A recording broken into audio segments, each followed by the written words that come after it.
தீவை திருப்பி எடு. காரணம், என் பரம்பரை சொத்து, என் பாட்டன் சேதுபதி மன்னனுடைய சொத்து. மன்னன் மானிய ஒழிப்பிடு.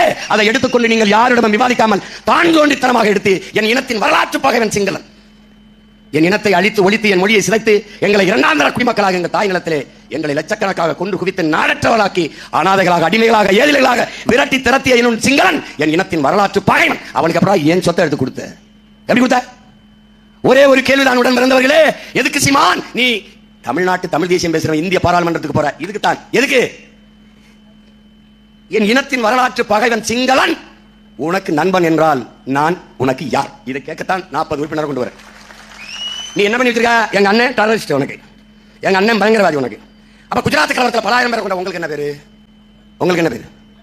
ராஜீவ் காந்தி கொண்டாரு, சரி எங்க அண்ணன் டெரரிஸ்ட். ராஜீவ் காந்தி 20,000 பேர் கொண்டாரு, அவருக்கு என்ன பேரு? International terrorist. அப்படி கேட்கலாமா? அப்படி கேட்கலாமா? கஷ்டமா இருக்குல்ல? கேட்க சங்கடமா இருக்குல்ல? அப்படின்னா எங்க அண்ணன் நீங்க டெரரிஸ்ட் சொல்லும்போது எனக்கு வரைக்கும்